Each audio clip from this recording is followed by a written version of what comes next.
और नमस्कार, जय हिंद। हम आपके लिए लाए हैं गणित पेडागोजी का एक महाधमाका, जो बहुत ही महत्वपूर्ण प्रश्नों को समावेश किया गया है। ये एमपी टेट के लिए और सी टेट के लिए बहुत ही महत्वपूर्ण है। जितनी भी शिक्षक भर्ती परीक्षा उनके लिए बहुत ही महत्वपूर्ण प्रश्नों का ये संग्रह है। तो हम शुरू करते हैं इन प्रश्नों का संग्रह।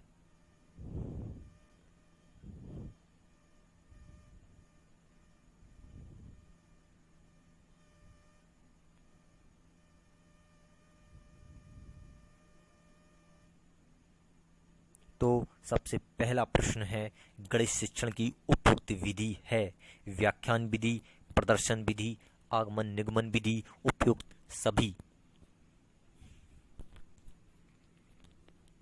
तो बताइए मित्रों, गणित शिक्षण की कौन सी विधि गणित के लिए उपयोगी है? तो इसका सही जवाब है आगमन निगमन विधि। जी हाँ, आगमन निगमन विधि उदाहरण से नियम की ओर और नियम से उदाहरण की ओर गणित शिक्षण में उपयुक्त विधि है। अगर आप व्याख्यान के द्वारा बच्चे को पढ़ाते रहेंगे तो वो ऊब जाएगा, थक जाएगा। प्रदर्शन के द्वारा भी हम उसे नहीं पढ़ा सकते हैं। तो आगमन निगमन विधि सबसे उपयुक्त है। नेक्स्ट क्वेश्चन है, गणित सभी विज्ञानों का द्वार एवं कुंजी है। ये शब्द किसने कहे हैं? रोजर बेकन ने, हैमिल्टन ने, प्लेटो ने, बर्ट्रैंड रसेल ने। गणित सभी विज्ञानों का द्वार एवं कुंजी है, तो ये कहा है रोजर बेकन ने। नेक्स्ट क्वेश्चन, गणित के अध्ययन से एक बच्चे में किस गुण का विकास होता है? आत्मविश्वास, तार्किक सोच, विश्लेषक सोच, इनमें से सभी। तो गणित का जो अध्ययन करता है उससे बच्चे में आत्मविश्वास भी बढ़ता है, तार्किक सोच भी बढ़ती है और विश्लेषक सोच भी बढ़ती है। तो आपका आंसर है फोर्थ, उपरोक्त सभी। नेक्स्ट क्वेश्चन, प्राथमिक स्तर पर गणित का महत्व क्या है? सांस्कृतिक, मानसिक, व्यवहारिक, आध्यात्मिक। तो मित्रों, ये प्रश्न कई बार परीक्षा में पूछा जा चुका है, बहुत ही महत्वपूर्ण है। तो प्राथमिक स्तर पर गणित का महत्व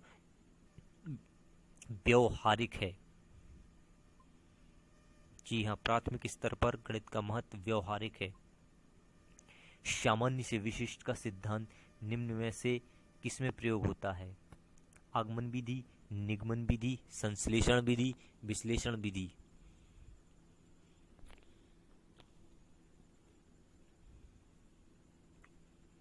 तो मित्रों, ये निगमन विधि में प्रयोग होता है, सामान्य से विशिष्ट की ओर। जी हाँ, सामान्य से विशिष्ट की ओर निगमन विधि। गणित में किस विधि में हम प्रायः सूत्र तथा नियमों की सहायता लेते हैं? संश्लेषण, विश्लेषण, आगमन, निगमन।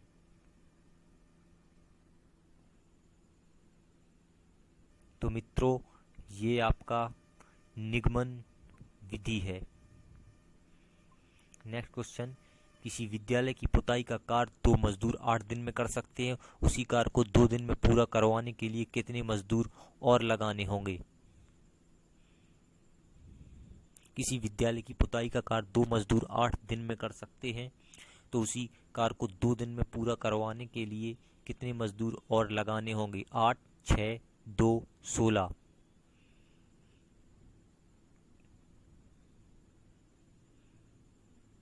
तो इसका सही उत्तर है 6। गणित की प्रकृति है तार्किक, कठिन, आलंकारिक।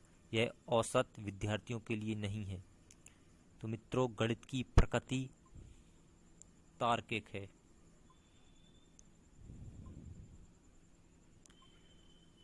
छोटी कक्षाओं में गणित विषय में रुचि उत्पन्न करने के लिए पढ़ाने का तरीका होना चाहिए मनोरंजक एवं खेल विधि, रटने का, आगमन का, निगमन का। मित्रों, गणित को पढ़ाने के लिए तो आपकी आगमन निगमन विधि थी, लेकिन छोटी कक्षाओं में गणित पढ़ाने के लिए आपको मनोरंजन एवं खेल संबंधी क्रियाएं करवानी होगी, ताकि बच्चों को गणित अच्छी बन सके। अगर उन्हें इन आगमन निगमन विधियों से पढ़ाया जाएगा तो कठिन लगेंगी उन्हें, ताकि इससे अच्छा उन्हें मनोरंजक एवं खेल संबंधी विधियों से पढ़ाया जाए तो ज़्यादा अच्छा होगा। नेक्स्ट क्वेश्चन है, क्रियात्मक गणित का महत्व है प्रत्यक्ष अनुभव, स्वयं करके सीखना, अवधारणाओं को स्पष्ट एवं स्थायी होना। तो ये है उपयुक्त सभी, प्रत्यक्ष अनुभव भी, स्वयं करके सीखना भी, अवधारणाओं को स्पष्ट एवं स्थायी होना। गणित की भाषा का अंग है संकेत, संख्याचर, सूत्र, उपयुक्त सभी।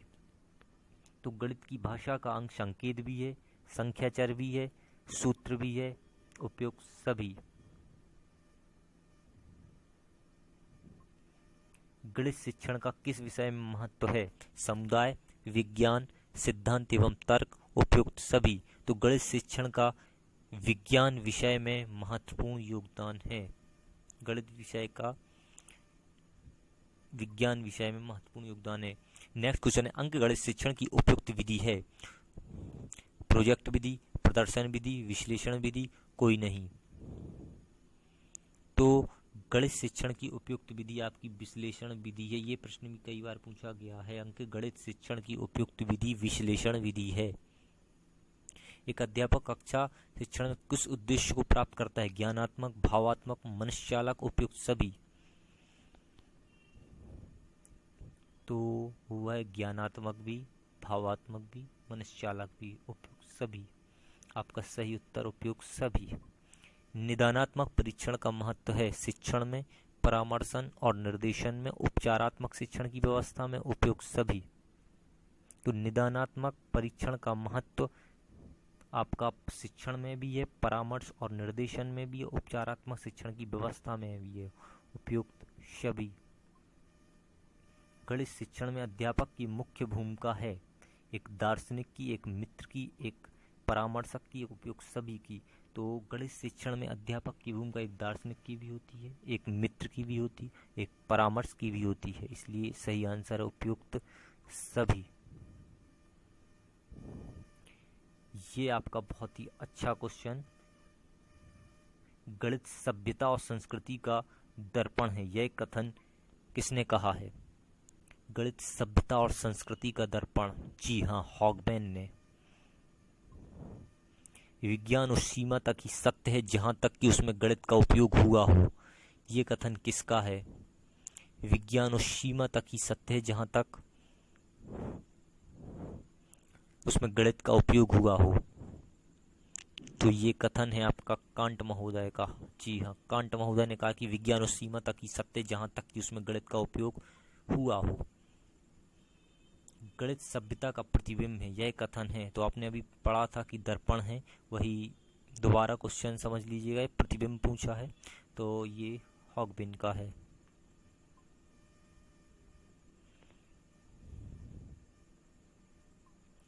राष्ट्रीय पाठ्यचर्या की रूपरेखा 2005 के अनुसार प्राथमिक स्तर पर संख्याओं और उन पर संक्रियाओं को, मात्राओं का मापन आदि का शिक्षण महत्वपूर्ण गणित शिक्षण के उद्देश्य को पूरा करता है, गणित शिक्षण के संकीर्ण उद्देश्य को पूरा करता है, गणित शिक्षण के उच्च उद्देश्य को पूरा करता है, बच्चे की चिंतन प्रक्रिया के गणितीकरण के उद्देश्य को पूरा करता है।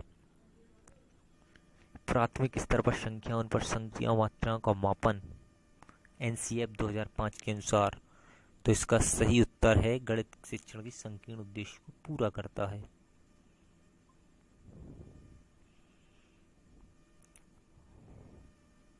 राष्ट्रीय पाठ्यचर्या रूपरेखा 2005 के अनुसार विद्यालयों में गणित शिक्षण का संकीर्ण उद्देश्य है रैखिक बीजगणित से संबंधित दैनिक जीवन की समस्याओं की शिक्षा, परिकलन और मापन बढ़ाना, संख्यात्मक कौशलों का विकास, बीजगणित पढ़ाना। तो एनसीएफ 2005 के अनुसार शिक्षण का संकीर्ण उद्देश्य संख्यात्मक कौशलों का विकास। नेक्स्ट क्वेश्चन बहुत ही महत्वपूर्ण क्वेश्चन है आपके लिए, गणित पेडागोजी के लिए, आपकी शिक्षक भर्ती के लिए। वैदिक गणित आजकल विशेष रूप से प्राथमिक विद्यालय के बच्चों में बहुत लोकप्रिय होता जा रहा है। इसका प्रयोग निम्नलिखित में से किसके विकास संवर्धन में होता है? विद्यार्थियों की गणित में परिकलन प्रक्रिया की समझ, गणित में गणना की कौशल तथा गति, विद्यार्थियों के गणित में समस्या समाधान कौशल, विद्यार्थियों की गणित में एकाग्रता। तो आपने देखा होगा कि जो वैदिक गणित का प्रयोग होता है वो अधिकतर गणना कौशल तथा गति के लिए किया जाता है। जिससे आपकी गति बढ़ जाए, जल्दी जल्दी सवाल हल कर सकें। जो व्यक्ति गणित तथा वैज्ञानिक परीक्षणों के परिणामों को नहीं जानता वह सत्य को जाने बिना ही मर जाता है। पॉइंट क्या से, सेल्वोक से, नेपोलियन से, नेविले से।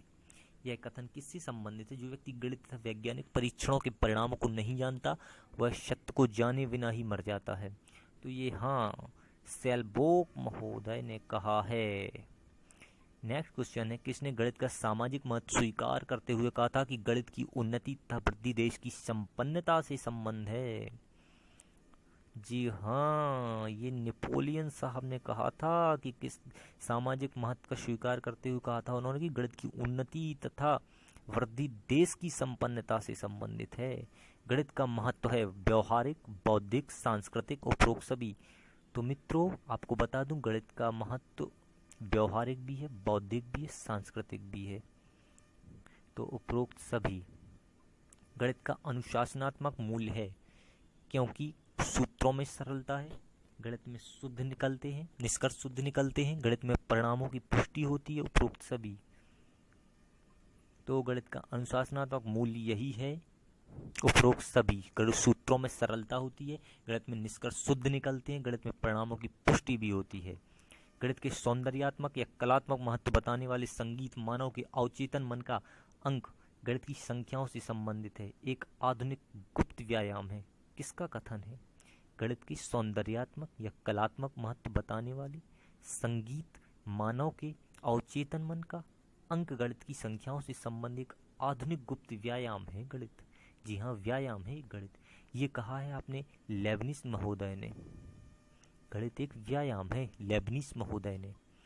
गणित के विषय को पाठ्यक्रम में उचित स्थान न दिया जाए तो इससे प्रभाव पड़ेगा। बच्चों को मानसिक प्रशिक्षण के अवसर कम मिलेंगी, नियमित तथा क्रमबद्ध रूप से ज्ञान ग्रहण करने की आदत विकसित नहीं होगी, बच्चों का तार्किक दृष्टिकोण विकसित नहीं होगा। उपरोक्त सभी। तो इसका सही उत्तर है उपरोक्त सभी। बच्चों को मानसिक प्रशिक्षण के अवसर भी कम मिलेंगे, इससे नियमित तथा क्रमबद्ध रूप से ज्ञान ग्रहण करने की आदत विकसित नहीं होगी, बच्चों का तार्किक दृष्टिकोण भी विकसित नहीं होगा। गणित की भाषा होती है सुपरिभाषित, उपर्युक्त, उपयुक्त, स्पष्ट, उपयुक्त, उपरोक्त सभी। तो मित्रों गणित की भाषा सुपरिभाषित भी होती है, उपयुक्त भी होती है, स्पष्ट भी होती है। तो आपका सही आंसर हो गया उपरोक्त सभी। कौन सी विशेषता गणित को एक वैश्विक विषय बनाती है? गणित की भाषा जटिल है, गणित की भाषा संक्षिप्त है, गणित की भाषा में एक रूपता है, या उपरोक्त में से कोई नहीं। तो उसने पूछा है वैश्विक विषय बनाती है। तो मित्रों आपको बता दूं गणित की भाषा में एक रूपता है। इसका मतलब ये हुआ कि आप कहीं दूसरी जगह भी जाएंगे या दूसरे देश में जाएंगे, अमेरिका जाएंगे, इंग्लैंड जाएंगे, गणित एक सी ही होगी, वहाँ भी यही होगी। यदि इधर त्रिभुज ऐसा बनाया जाता है तो वहाँ भी त्रिभुज ऐसा ही बनाया जाएगा। sin 30 का मान यदि यहाँ जो होता है वही होता है अन्य देशों में। नेक्स्ट क्वेश्चन, गणित की भाषा होती है सूत्र के रूप में, चिन्ह के रूप में, संकेत के रूप में, उपरोक्त सभी रूप में। तो मित्रों गणित की भाषा आपकी सूत्र भी होते हैं, चिन्ह भी होते हैं, उसमें संकेत भी होते हैं, उपरोक्त सभी। गणित की भाषा तीनों में होती है। तो मित्रों ये आपका वीडियो पूरा हुआ। अब आपसे वादा करते हैं हम नेक्स्ट वीडियो बहुत ही अच्छा लाएंगे, इससे भी और अच्छे प्रश्नों का समावेश होगा। इसके लिए आप हमारे चैनल को ज़रूर सब्सक्राइब कर दें ताकि आपको हमारा वीडियो जल्दी मिल जाए। Thank you very much.